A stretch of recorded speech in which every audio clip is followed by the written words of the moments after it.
In which country Louis Royer is the best seller?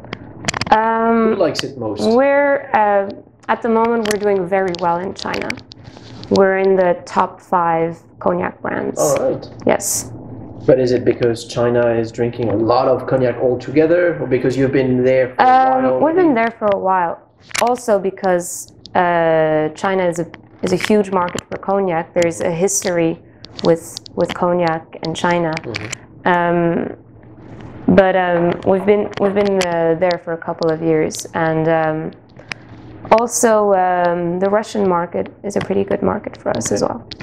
And because the US is only really starting. It's a more recent market, but anyway, cognac 90% is export. Right. In France, people don't drink that much, apart from the Charente region. Yeah, but they don't know what they're missing. Is it something that we can find just on the East Coast, or are you present on the West Coast as well? Yes, we're in Northern California, so in cities like San Francisco. But what if you're in Boston? We're not in Boston, not right now. Not yet. But you should be. This is, all XOs are not created equal. And when you smell this, we just got rated number 23 in the 120 best spirits in the world. The list that Paul Pacult makes every year. Best spirits. That tells you something. There's only 3 cognacs in the list, and we're one of them. I've not tasted it yet. I know it from maybe now a few months ago. But the nose is very impressive. It's very rich and yet quite vibrant too. It's not opulent in the sense that this will be overwhelming. No, it's fresh as well. It's always, the notes are always very subtle. That's the style of Laurent Robin, our master seller. He always he tries to find a really good balance all the time. All our cognacs, they're different, but they're all really balanced, aromatic, and smooth. Those are the 3 words that best describe our style.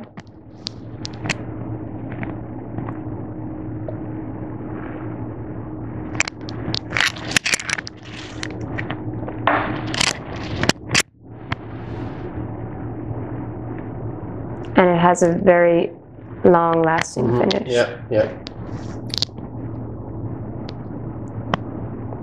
It stays with you. Yeah, it lingers. What else?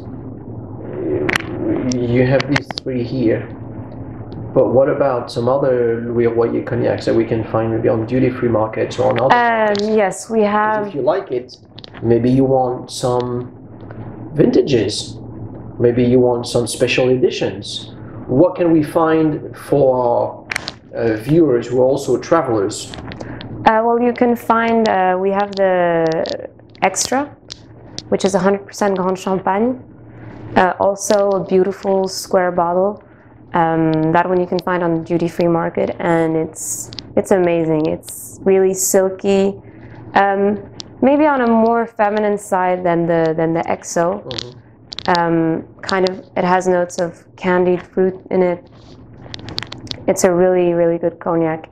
We also have a special limited edition. It's a single cask. So the story behind that is that a couple of years ago we came across barrels that had been kept into customs. And so usually you can't age a cognac, but when something is kept in customs, it has a paper with a date and a stamp on it. And so when we got those barrels back, we decided every year to release a special edition. So I think we're at 37 or 38 years old this year. Oh, that's an old. So every year, yes, it's an old barrel that couldn't be sold, and it was stuck in customs, and we came across them a couple of years ago, and so it's probably one of the only cognacs that you can actually age because of that customs story. And it's so single cask. We decided to have a kind of a discreet elegance for the bottle. it's you know the way the special editions are usually in big crystal bottles, and this one is a handmade bottle where you can see like the imperfections, the little bubbles, and it comes in a wooden box. And also it's a very special product. But can you get it here in the US? Not right now. In a couple of we had it in some of the duty-free locations, but we had it's such a limited edition that a lot of people are asking for it. Right. Okay. Well, that's the deal with cognac. You know, great cognacs are in high demand and they're usually expensive. The stocks are not endless, so. No, well, that's why a lot of houses are buying vineyards and trying to control production from the beginning. But Jennifer, there's a big problem.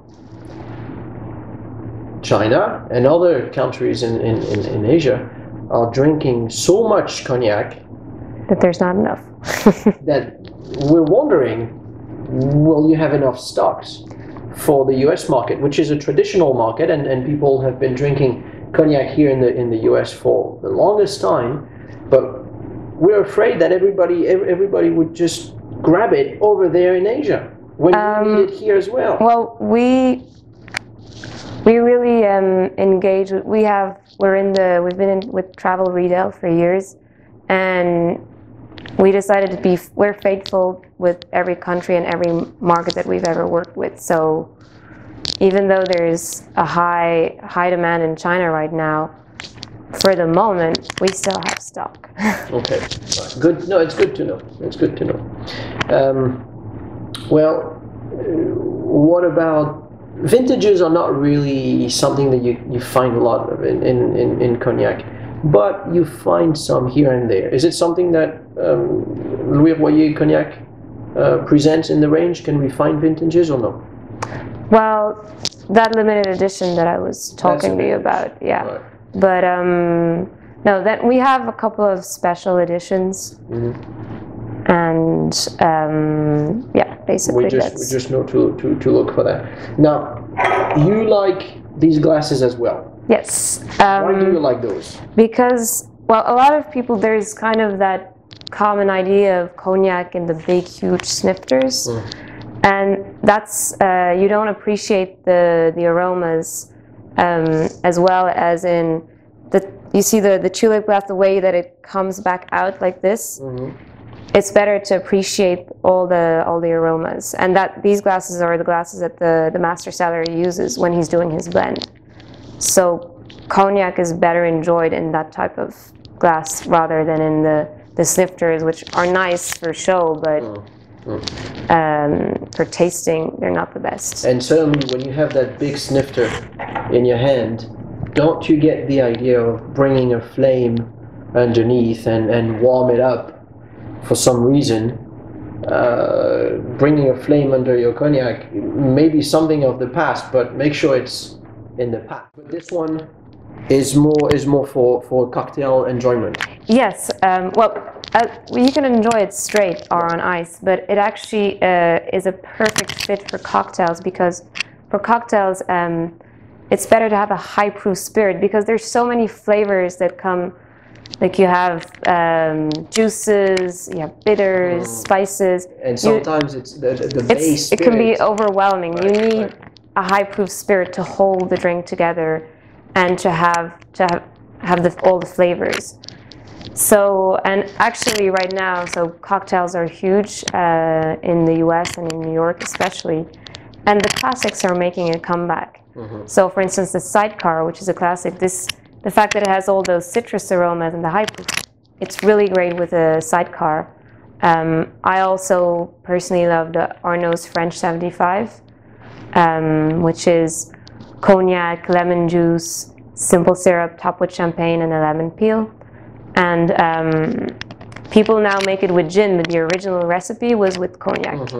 Sazeracs are great also with cognac. And I really like also the Stinger, which is pretty old school. It's old school, but you know, like cognac and crème de menthe. Yeah. It works very well too. It's one of those very simple ones. Usually very simple drinks, just work really well. The sidecar was, since we opened, the #1 cocktail Really? at Brandy Library, but because that's cognac based, and we enjoyed making sidecars a lot. We still do, but now because of those other old-fashioned, old school cocktails coming back, now the old-fashioned is the #1 cocktail. But we've been making the French 75 and the Sazerac and the sidecars. A lot of that, I guess we started old school.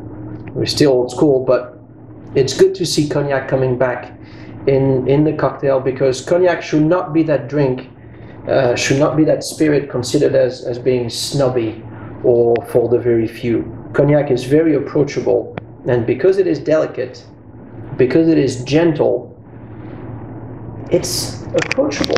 And also it's grape based, so it's very good in cocktails. If it pairs really well with sherry or with any fruit juices. It just, the fact that it's grape based makes it a very it's very good to mix it with different ingredients. What about that competition?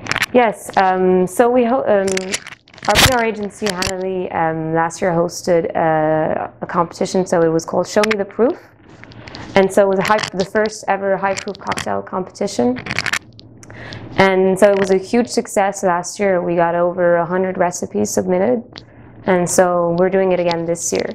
So people have until August 31st to submit their recipe on Shakespeare. But wait, is it for bartenders? For bartenders, yes. So if you're a bartender out there, you have to enter the competition. It's Shakespeare, you said? Shakespeare, yes. Right. And the finals are in New York on September 18th. And it's a very, very fun competition. We have great judges, Dale DeGraff, Steve Olson, Paul Picoult, Jack Robertello, Sarah Gore this year, so and Tim Cooper, who won the competition last year. All right, very good, perfect. Is there a maximum amount of ingredient? Is there? Yes, so you have to use 1.5 ounces of the Louis Royer cognac, not more than 1/2 ounce of another spirit, not more than 5 ingredients. It all has to be measures have to be in ounces, in American measures, and also no obscure ingredients made in the back of your garden that no one can find anywhere. With the movement of craft distilled spirits, it's a good move. Well, thank you very much, Jennifer. You're welcome. Have yourselves a glass of Louis Royer next time you can. It's a great thing.